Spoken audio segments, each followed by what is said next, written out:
Oke, selamat pagi Bapak Ibu. Bersama saya Kevin Juido dari tim riset Paramitra Travel Sekuritas. Pada pagi hari ini kami akan menjelaskan secara singkat fokus pagi para mitra pada hari ini. Dan kita akan review dulu sebelumnya. Untuk perdagangan kemarin Bapak Ibu, IHSG ditutup menguat 0,4% atau 26 poin, dan memang kita perhatikan 7 dari 10 sektor itu menguat, dan salah satu yang paling menguat yaitu di sektor finance dan infrastruktur. Di infrastruktur dia cetak tinggi 1,03% di level 1178, dan finance di 1% di level 950. Sedangkan yang melemah kembali lagi mining 0,95% di level 1407, lalu juga aneka industri 0,58% di level 1489. Untuk Hang Seng Global Highlights pada perdagangan kemarin juga Hang Seng, Nikkei, S100 dan Dow Jones kembali lagi melemah, lalu Edo menguat maupun juga gold menguat, sedangkan oil jeblok Bapak Ibu di 42,55 per barel dan 57, dan memang saham-saham yang sentimen oil ini memberikan saham-saham yang bergerak di sektor energi, khususnya di crude petroleum oil ini ringkih Bapak Ibu, akan terjadi penurunan. Jadi saya sarankan untuk tidak masuk dulu di saham-saham yang bergerak di sektor energi, khususnya di oil. Lalu coal kembali lagi melemah di 79,60%, maaf maksud saya 79,60. CPO selama 2 hari berturut-turut kembali lagi melemah Bapak Ibu. Memang CPO sentimen ini terjadi dikarenakan adanya musim lebaran, maaf maksud saya lebaran dan menjelang lebaran dan juga kemarin puasa, jadi memang harga komoditasnya cukup naik, dan memang setelah mendekati lebaran CPO kembali lagi turun, dan USD terhadap dolar USD terhadap rupiah kembali lagi menguat di 13.318. Ini dampak dari The Fed menaikkan suku bunganya 0,25 BPS Bapak Ibu. Oke, untuk prediksi hari ini saya memberitahu ada sideways nih IISG. Karena saya juga belum, sebentar ya, saya akan kecap sus. Oke,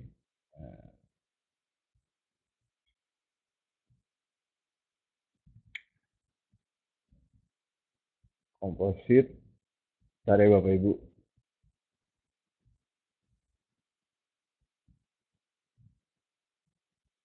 Oke,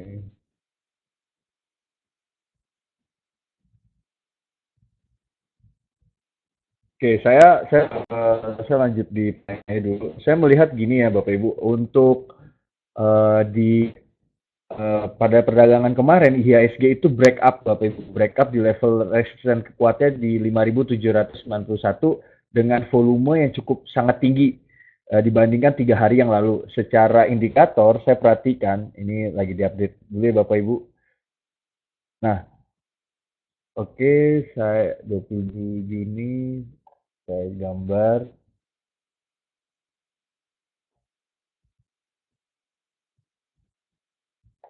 Ini update agak lama.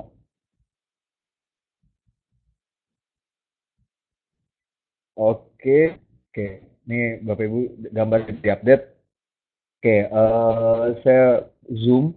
Nah, dari chart memang kita perhatikan indikator, maksud saya candle ini menembus break up itu menembus level resisten di 5.791. Memang potensi ini saya pernah bilang kemarin pagi bahwa sebenarnya IHSG ada potensi bearish bila mana volumenya tidak tercapai sangat tinggi. Namun pada perdagangan kemarin saya melihat bahwa volumenya cukup tinggi, ini dilihat indikatornya lebih tinggi, bisa diperhatikan dibandingkan 3 hari yang lalu Bapak Ibu. Jadi memang penguatan ini masih terus terjadi pada perdagangan kemarin, ini terlihat dari menembus break up di 5.791. Nah, saya melihat potensi ini, saya membuat sideways. Kenapa? Karena yang pertama ada indikasi bahwa sebenarnya ini bisa saja terjadi ISG akan menembus lagi dalam arti menguat. Namun saya melihat pelaku pasar masih akan taking profit. Jadi kekuatan bullish dan bearish ini masih uh, di tengah-tengah nih Bapak Ibu, dikarenakan memang ngerinya juga nanti ada pola pullback juga nih Bapak Ibu. Saya perhatikan memang kalau saya lihat ini dia akan naik memang ya, namun juga nanti akan pullback seperti ini. Nah, ini mengindikasikan bahwa ada penurunan, namun saya melihat bahwa untuk saat ini masih sideways karena memang masih ada potensi untuk penguatan, namun kekuatan bearish atau taking profit dari pelaku pasar ini yang membuat penguatannya terbatas. Jadi saya pikir bahwa masih ada potensi penguatan, namun penguatannya terbatas. Jadi sideways seperti doji gitu, Bapak Ibu. Jadi untuk pada perdagangan hari ini seperti itu. Namun bila mana taking profit itu terjadinya cukup banyak, ini bisa jadi indikasi bahwa adanya pelemahan. Jadi kita akan memperhatikan saja nanti 15 menit di sini bagaimana perdagangan akan direalisasikan. Apakah dia akan sesuai volume yang tadi saya bilang? Kalau volumenya naik, ada potensi dia akan menguat terus. Namun ketika taking profit dari pelaku pasar ini mengindikasikan adanya rentan IHSG untuk melemah. Makanya saya di market review hari ini saya tulisnya sideways. Dan memang pergerakannya nanti ada di level support 5.780 dan level resistance 5.833. Oke, untuk prediksi IHSG untuk hari ini seperti itu dulu Bapak Ibu. Lalu kita ke news. Di news ini ada 3 perusahaan. Salah satunya di WSBP. WSBP mendapat fasilitas kredit dari 2 bank. Yang pertama itu dari emiten dari Bank DKI mendapatkan kredit, lalu juga yang kedua Bank BRI Syariah. Nah, perusahaan, maksud saya WSBP memperoleh pinjaman sebesar 500 miliar dari Bank DKI dan nantinya akan diperuntukkan untuk membiayai proyek pengadaan Ready Mix, yaitu Tol Jakarta Cikampek Seksi 2. Lalu juga habis itu untuk BRI Syariah nilainya sebesar 300 miliar dari plafon awal. Ini fasilitas BRI ini untuk pembiayaan proyek pengadaan material precast dan beton ready mix untuk pembangunan Cimanggis Cibitung Tollways. Untuk WSBP sendiri saya memang jumlah lembar sahamnya sangat banyak. WSBP ini bergerak di bidang semen Bapak Ibu. Jadi memang salah satu perusahaan yang sangat banyak jumlah lembar sahamnya itu WSBP, makanya pergerakannya cenderung downtrend dan ini apalagi sentimen semen ini juga berpengaruh terhadap properti ketika properti lagi turun, jadi sentimen itu negatif buat semen. Jadi ini good news buat WSBP karena pinjaman itu untuk ekspansi. Terus yang kedua kami lanjut untuk MDLN. Monderland ini akan bagi dividen 8 per lembar saham. Ini Monderland ini mengalokasikan sebagian laba bersih tahun 2016 yang tahun lalu untuk diberikan kepada pemegang saham perseroan. Perusahaan properti ini akan membagikan dividen tunai sebesar 8 per lembar saham dan total dividen yang dibagikan tersebut setara 100,2 miliar atau 20% dari jumlah laba bersih tahun 2016 yang sebesar 501 miliar. Untuk MDLN ini ada sentimen positif yaitu dia akan membagikan dividen 8 per lembar saham.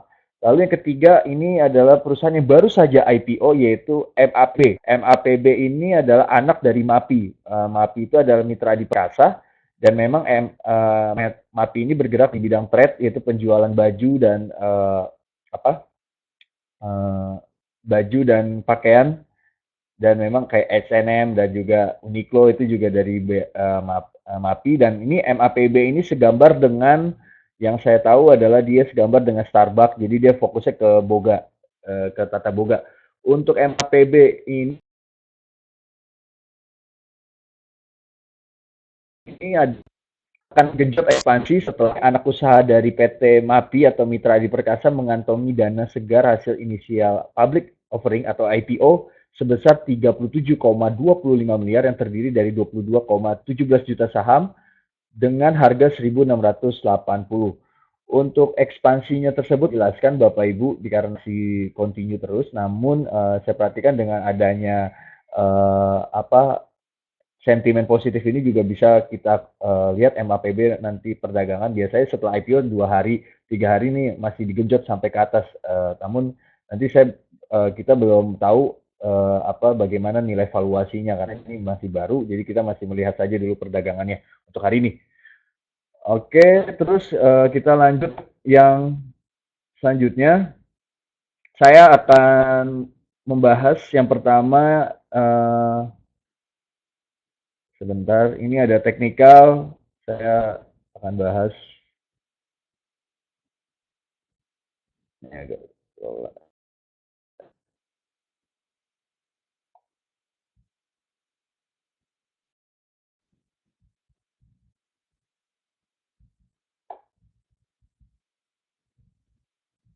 Oke, saya akan membahas yang pertama secara teknikal karena tinggal 10 menit lagi, yaitu BRPT. Ini salah satu eh, teman saya kemarin beli BRA apa melihat secara teknikal. Oke, untuk BRPT ini adalah perusahaan yang sangat bagus ya. Saya lihat Barito Pacific gitu juga TPIA ini juga hampir mirip nih ya. Dua-duanya chartnya juga bagus. Nah, untuk saat ini memang BRPT kalau saya perhatikan ini sudah di 2.820. Dari harga tertingginya itu di 3.705, ini berapa? 3.000, sorry, ini 3.700, 3.650, ini juga sangat turun ya downtrend. Untuk Barito Pacific ada potensi memang ini masih berlanjut penurunannya dikarenakan memang belum ada sinyal-sinyal positif ya. Saya gambarin dulu.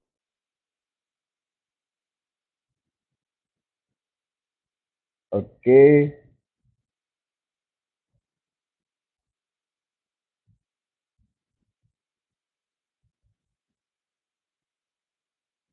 Oke, untuk saat ini harga di 2.820 Bapak Ibu, dan ini terlihat bahwa penurunan yang terjadi selama 4 hari belakangan ini, tanggal 16 Juni sampai dengan 21 Juni.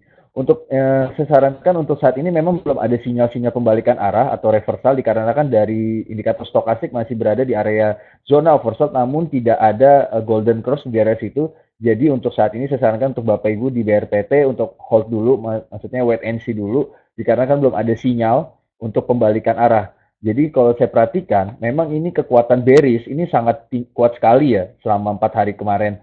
Dan memang untuk kekuatan permintaan yaitu bullishnya belum ada terlihat. Dan ini masih indikasi bahwa ini masih ada penurunan. Namun kalau ketika Bapak Ibu punya barang, saya sarankan untuk hold saja dahulu sebelum menyentuh harga area support di bawah 2.558. Bila mana harga tertembus itu, maaf, maksud saya kalau bila mana harga 2.558 tertembus, saya sarankan untuk Bapak Ibu cut loss. Namun bila mana belum sampai, saya sarankan untuk hold saja. Namun kalau Bapak Ibu berkarakter short term, memang ini perlu untuk cut loss. Namun ketika Bapak Ibu berkarakter medium term sampai dengan long term, ini saya sarankan untuk jangan dulu karena memang potensi dari si perusahaan ini sangat bagus secara fundamentalnya. Jadi memang saya mengindikasikan buat short term karena memang untuk short term itu biasanya trader itu biasanya dia main cepat. Jadi ketika rugi dia harus cut loss sesuai dengan disiplinnya. Namun bila mana long term, ini saya sarankan untuk hold saja dulu karena memang potensi BRPT sangat bagus. Namun bila mana tidak ada barang, saya sarankan untuk Bapak Ibu jangan beli dulu dikarenakan masih indikasi ada penurunan di area pergerakan itu di area 2.700 sampai dengan di 2.800. Ini masih pergerakannya masih di area situ dan memang bila mana 2.700 tertembus ini area support kuatnya di 2.558 tadi yang saya bilang. Jadi untuk yang belum ada barangnya saya sarankan untuk hold dulu dikarenakan masih indikator stokastik masih berada di area tersebut di zona oversold dan belum ada pembalikan arah. Namun bila mana sudah ada barangnya dan memang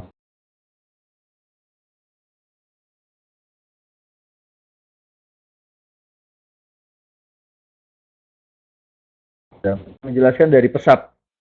Ini pesat ini kemarin ini sudah dalam keadaan turun ya Bapak Ibu ya, dikarenakan memang harga emas juga pesat juga ya, adalah perusahaan yang tambang dan dia pengaruh oil, sentimen-sentimen negatif yang membuat mining kemarin juga jeblok. Jadi memang dari pesat sendiri ini ada potensi di area support di 200. Saya perhatikan biasanya di pesat ini dia berada di area 202 sangat lama ya, kalau bisa biasanya 2 minggu atau kurang 2 minggu dan 3 minggu. Jadi memang area support ini sangat kuat di pesat. Namun kalau saya perhatikan untuk pesat sendiri, uh, kita bisa spekulasi buy untuk pesat. Namun untuk saat ini dikarenakan memang spekulasi buy karena fundamental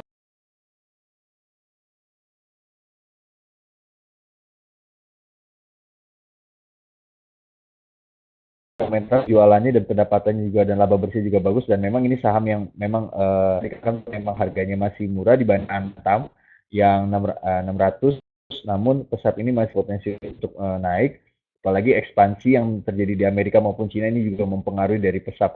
Jadi saya pikir bahwa sektor-sektor mining ini juga masih ada potensi untuk kita akumulasi. Namun untuk saat ini pesat saya sarankan untuk buy on weakness saja karena memang ini harga masih di 202 untuk buy on weakness masuk pelan-pelan Bapak Ibu dikarenakan masih ada potensi ini masih ada penurunan di eh, paling kecil tuh di daerah 198. Jadi untuk saat ini pesat buy on weakness saja dan menunggu untuk dia naik kembali. Nanti kalau dia naik kembali resisten kuatnya di 240 240 bagi yang short term silakan untuk taking profit namun biasanya bagi medium term ini masih tahan sampai di area 270. Jadi saran saya ketika Anda short term Anda bisa buy on weakness saja untuk pelan-pelan untuk masuk pelan-pelan namun bila mana selama berapa hari untuk besok juga minggu depan maksud saya bulan depan ini juga masih ada potensi penurunan namun buy on weakness saja untuk kita kumpulin akumulasi lalu untuk di selanjutnya kita punya target short term di 240 untuk short term namun untuk medium term di 277 78 maksud saya kurang lebih itu untuk pesat Bapak Ibu. Oke, itu saja dulu pada hari ini. Bapak Ibu dipersilakan untuk bertanya. Bila mana Bapak Ibu bertanya, kami akan menjawab. Oke,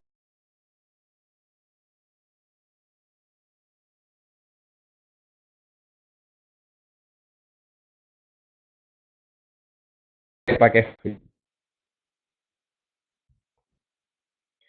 Wah, ini ya. Saya saranin sebenarnya untuk Vin ini, saya belum yang pertama fundamental saya belum tahu, saya harus pelajari dulu Pak.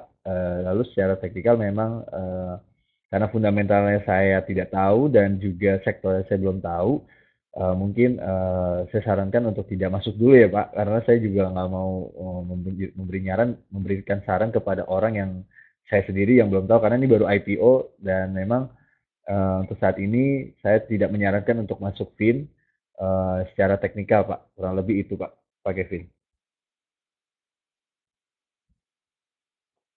Ada lagi mau bertanya?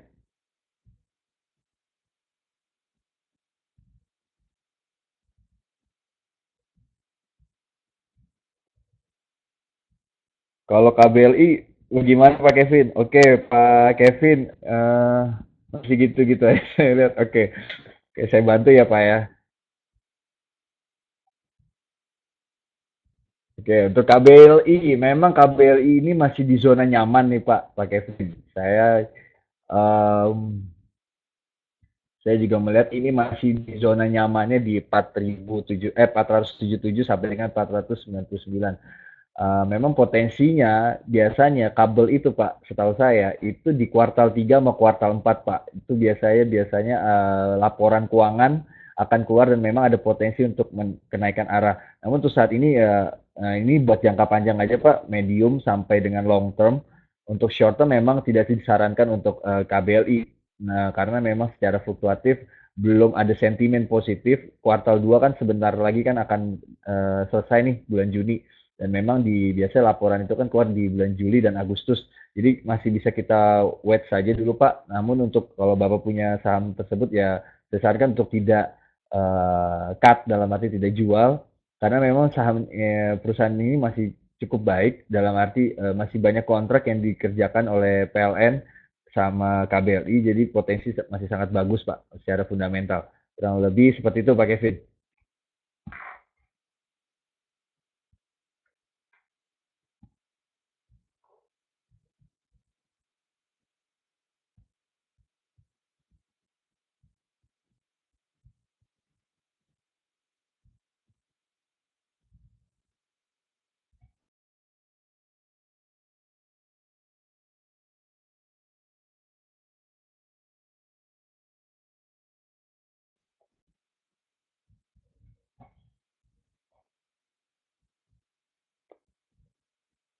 Oke, terima kasih Pak Kevin.